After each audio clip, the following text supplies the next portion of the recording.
Vamos a ver ahora cómo calculamos la probabilidad de error de símbolo. Tenemos que la medida más apegada a la realidad es sacar una tasa de error de símbolo promedio. Entonces vamos a hacer un promedio de los distintos casos que tengamos. Vamos a tener distintos para cada distinto caso una probabilidad y luego lo vamos a promediar.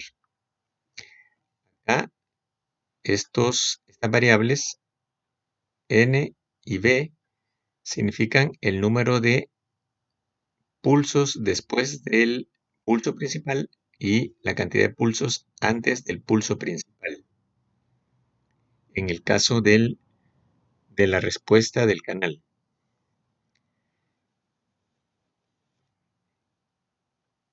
Cada dato de probabilidad de error lo calculamos con la función de error complemento para la curva de Gauss. Aquí vamos a tener la distancia que hay al umbral, la distancia de la señal al umbral, y aquí la potencia de ruido, cuya raíz sería la desviación estándar de la curva de Gauss. Por otra parte, vamos a tener esta fórmula con la que calculamos teóricamente los distintos casos, los distintos valores de la señal que podemos tener.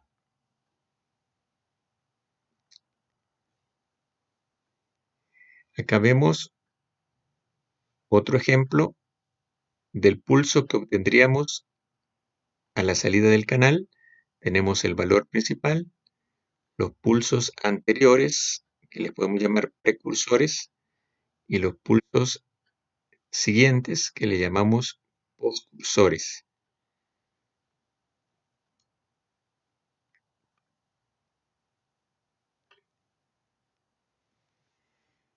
Y vamos a tener distintos casos, ¿verdad? Entonces, en el diagrama de ojo vamos a tener 8 casos. 8 casos significaría que tenemos que el pulso invade a 2 pulsos más. Entonces tenemos el valor principal y 2 pulsos más. Las 2 pulsos más. Entonces tendríamos 2 a la 3, 8 casos, ¿verdad? 8 curvas que intervienen en el diagrama de ojo. Aquí igual, solo que aquí tenemos un caso donde es bipolar y el umbral está en 0 voltios.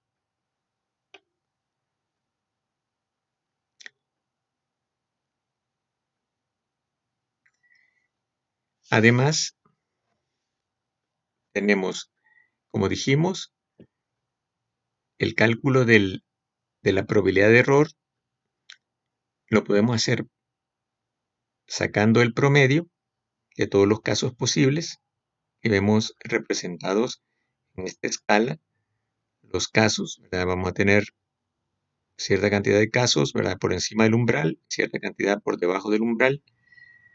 O podemos hacer un cálculo más simplificado, lo que llamamos el mejor de los casos, cuando consideramos simplemente el valor ideal del pulso, ¿verdad? De lo que sería el valor ideal de un símbolo y el valor ideal del otro símbolo. Y tenemos también lo que llamamos el peor de los casos, cuando consideramos el caso, ¿verdad? Si vemos esto, consideramos el valor que está más cercano al umbral. Entonces eso sería el peor de los casos. Podemos calcularlo en base a esto. Tendríamos lo siguiente. Acá vemos una curva que es el cálculo de la probabilidad de error. Acá en el eje horizontal tenemos el argumento de la función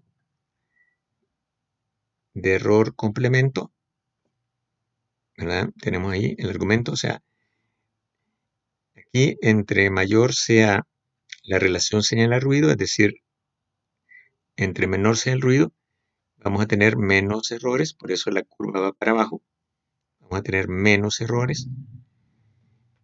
Y lo que vemos aquí es la curva más oscura es el promedio. Cuando calculamos la probabilidad de error en base al promedio, más acertado, esta curva sería usando la consideración del mejor de los casos, y esta curva acá es el peor de los casos. Entonces vemos cómo el mejor de los casos tiene valores más pequeños, precisamente porque está considerando el mejor de los casos y está dejando de considerar otros casos que empeoran el sistema.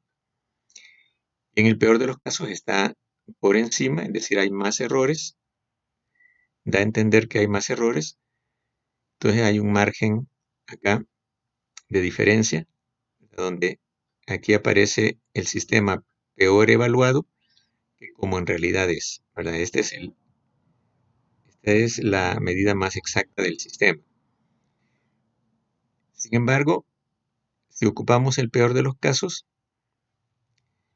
si bien es cierto hay una diferencia, pero está bastante acertada y es bastante recomendable.